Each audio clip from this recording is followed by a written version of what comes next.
Hey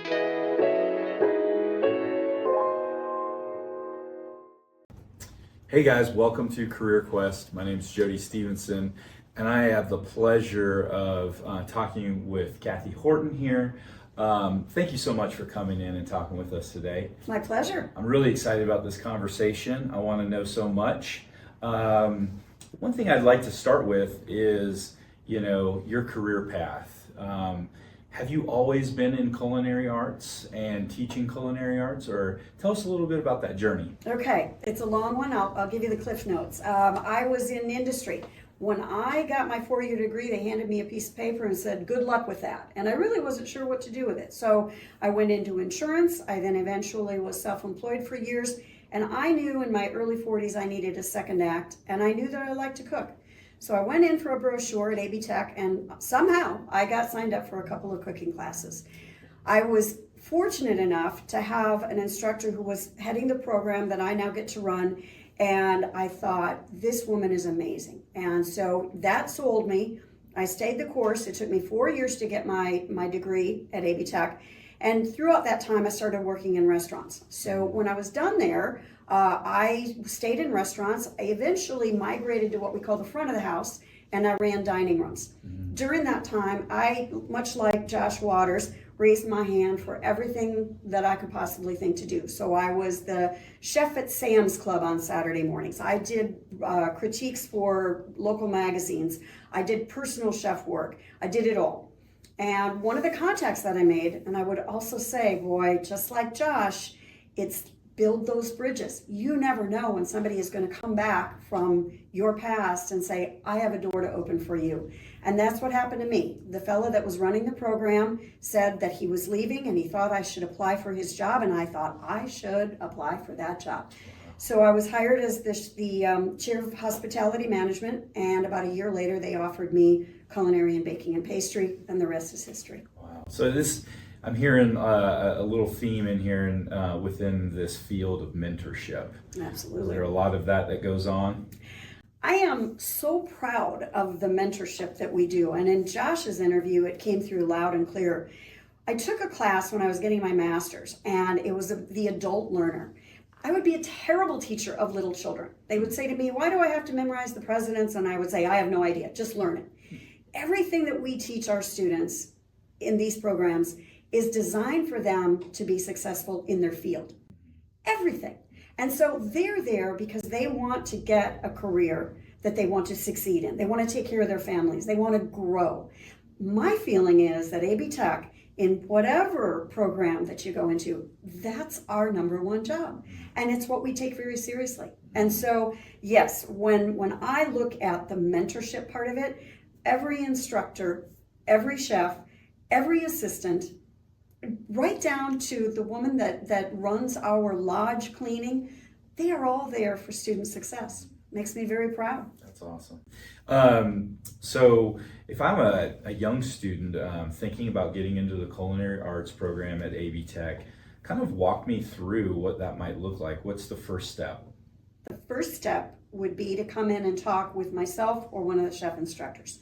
The first question that I ask is, why culinary?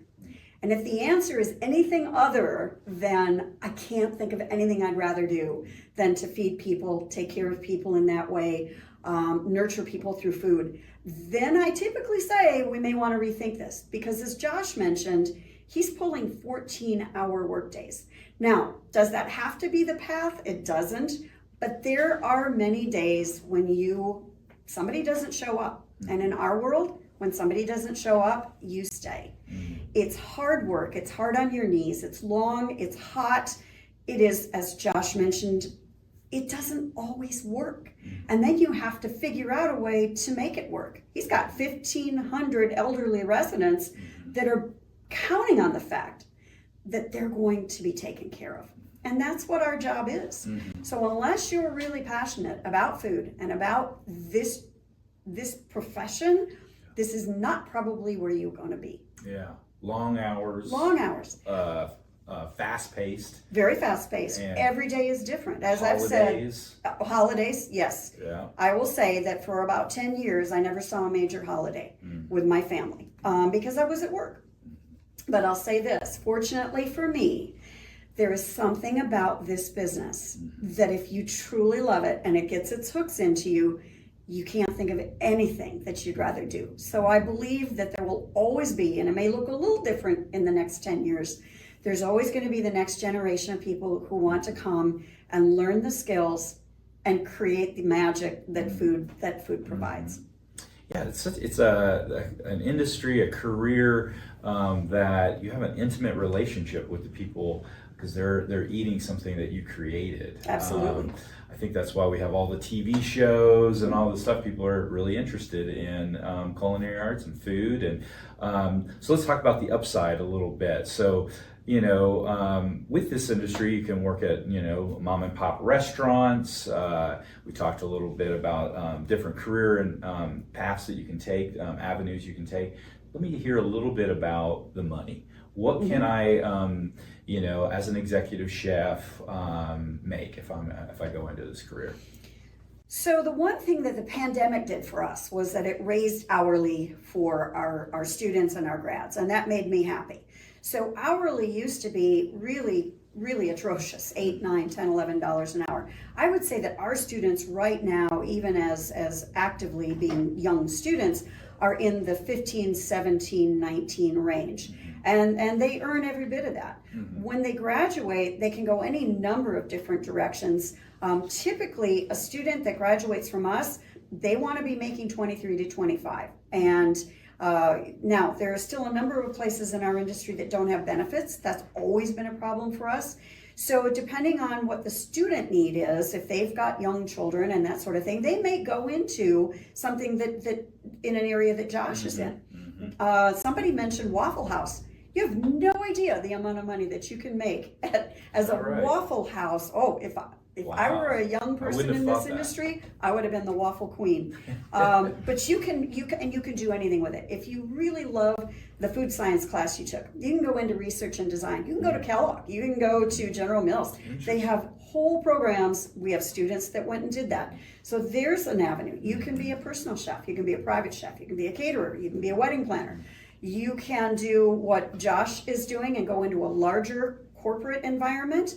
That provides a little bit better hours. It provides more stability. It provides benefits. Some people want to start off with a sexy independent, okay? They want to work in the Curate or the Neng Juniors or these up and coming, and they really want to learn from these exciting new chefs. Yeah. That's cool too. So there's any number of ways you can go at it, but there's only one common denominator. You have to really, really want it.